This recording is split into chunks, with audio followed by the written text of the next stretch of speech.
Coming to you from a basement studio near a boat-shaped concert venue somewhere down under.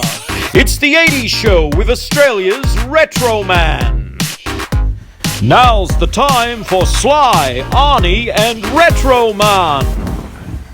G'day viewers, Retro Man here, and welcome to the 80s show. In the early 80s, classic movie stars such as Burt Reynolds, Clint Eastwood and Charles Bronson were still churning out popular action movies by the bucket load. Burt directed and starred in Sharky's Machine, a gritty cop flick that was his answer to Clint's Dirty Harry series. In between the punches and the bullets, Burt romances a high-class prostitute played by Rachel Ward. You know the one, the Aussie chick from the TV miniseries The Fawnbirds? Meanwhile, Clint Eastwood struck box office gold with Sudden Impact, which was his fourth entry in the Harry Callahan saga. Sudden Impact was a shoot-'em-up spectacle with a high body count that came with the trademark quip, "Go ahead, make my day." Every time I hear that clangor, it makes me want to duck for cover. Anyway, Charles Bronson, on the other hand, hooked up with Cannon Films and broke the bank with his sensational vigilante sequel, Death Wish 2, an ultra-violent film that pushed boundaries and proved to be too explicit for some viewers, myself included. But old Charlie didn't stop there. He quickly came back with Death Wish 3, an outrageous sequel that tried to be bigger and better than the previous two. Well, at least the guns were. Oh, the memories.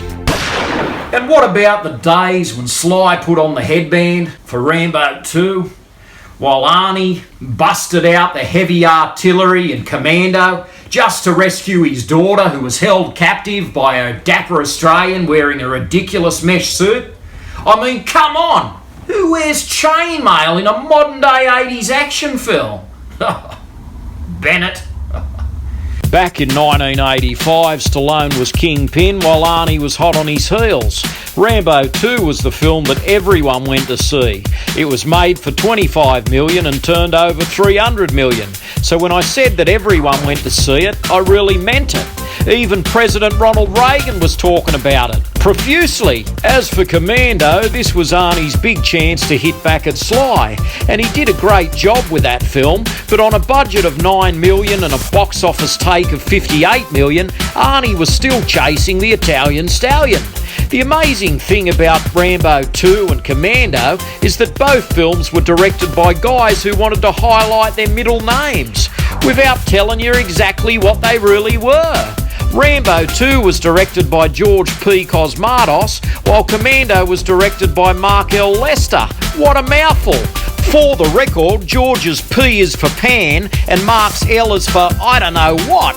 Whatever the case, Rambo 2 and Commando are hands down two of the greatest action movies of the 80s, and I'm sure you'll all agree. Arnie's daughter, by the way, was played by Who's the Boss star Alyssa Milano, who I might add once dated Corey Haim. Yes, you can't do an 80s show without at least mentioning one of the Coreys. Now, I'm sure that everyone has a favourite 80s action movie, and if it's alright with you, I'd like to know about it. So don't be shy. Please tell me what your favourite 80s action movie is in the comments below. I'm always up for a quick chat, so I look forward to hearing from you. On that note, don't make me choose between Rambo 2 and Commando, because that's like choosing between a Big Mac and a Whopper, and that's something I'm struggling to come to terms with. It's okay if you like both. Until next time, this is Retro Man, living the dream, 80s style. Stay gold. Retro Man will return bigger than the two Johns, Rambo and Crease, and tougher than Bennett's chainmail. Now that's tough. Real tough. Please subscribe and good night.